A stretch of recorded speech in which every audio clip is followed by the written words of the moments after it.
for you. This is RTV6 Good Morning Indiana. Now at 5:30, we are tracking two breaking stories here at home and abroad.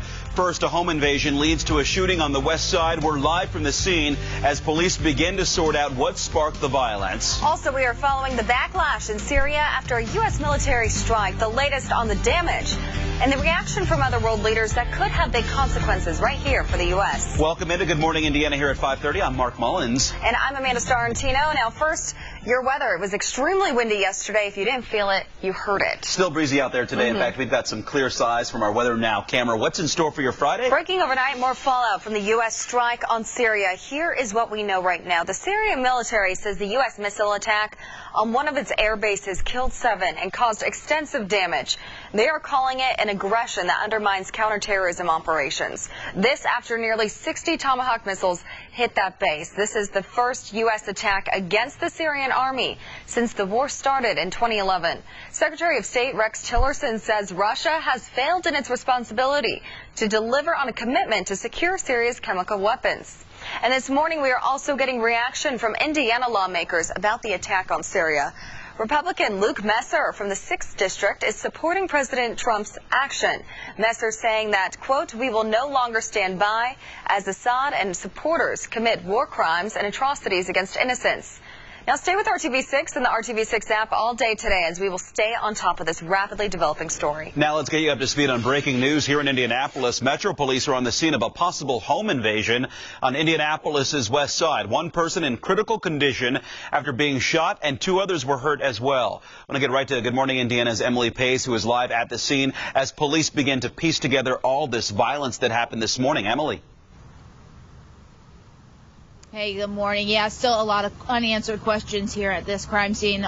Evidence techs just arrived a few minutes ago here, and you can see they have this whole area blocked off. Now, we believe that we have actually been told that 2 people who live in one of the apartments, a man and woman, were sent to the hospital with head injuries from a blunt object, and then 1 person, a man, was shot. He is currently in critical condition. All 3 taken to Eskenazi. We're told the man and woman with the head injuries, they are unstable. One of those victims actually called 911, and that call came in just after 4 a.m. An officer we talked to on scene here says he believes that it was a home invasion, but they are still investigating that, so we don't exactly know what led up to the violence that occurred here in this apartment complex. But again, evidence techs have arrived. We hope to get some more answers throughout the morning. Now reporting live, Emily Pace, RTV6.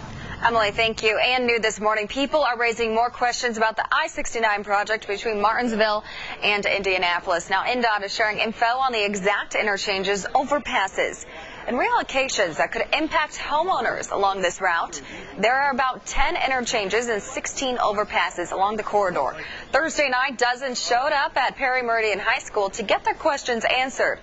INDOT also helped ease the concern for people's properties that will be impacted. There will be a similar meeting for residents in Martinsville on Monday. And the city of Indianapolis is getting ready to tackle a list of improvements, and they could make the city better for you. The Department of Public Works is laying out its plan for more than $100 million worth of transportation, stormwater, and parks projects.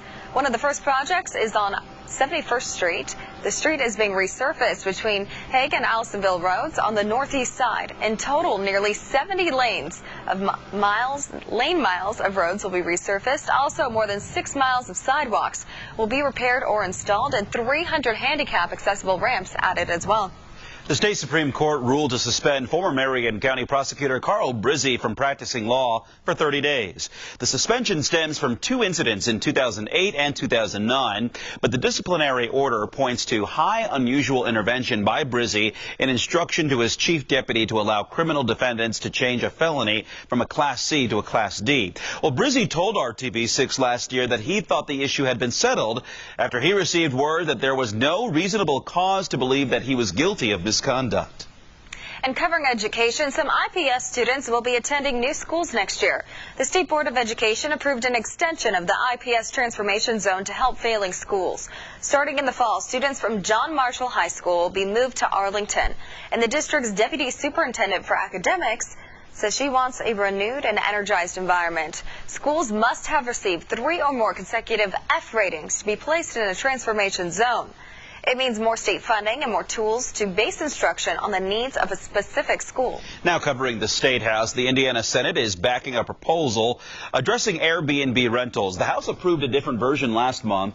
More changes could be made before a final agreement is reached. This would allow people to profit off of investments by renting out properties. Opponents argue the bill could harm the collection of local hotel taxes and undo zoning ordinances in place for years. Happening today, companies are coming together to put people in our community back to work. The U.S. Attorney's Office is hosting a resource and job fair for formerly incarcerated individuals. The goal of the job fair is to give people with felonies on their record an opportunity to meet with local employers from a wide range of industries. This is from 11 this morning until 2 at Light the World Christian Church. Happening tomorrow. If you have any old electronics laying around, now is your chance to get rid of them. It is a power recycling weekend at the Indianapolis Zoo. So you can drop off electronics, household items, and more to be properly recycled there. In doing this, you receive a coupon for a discount for your next trip to the zoo. It's from 9 this morning until 3, both tomorrow and Sunday in the zoo parking lot. 5:37, let's get your storm. And it's the final stand for Democrats opposed to President Trump's pick for the Supreme Court. We'll show you how they will likely come up short once that final vote is taken today. The jury gets the case. Coming up, a former NFL star awaiting his fate in a double murder trial. We're broadcasting live for you on the radio as well, so when you leave the house, take us with you. Tune into 93 WIBC.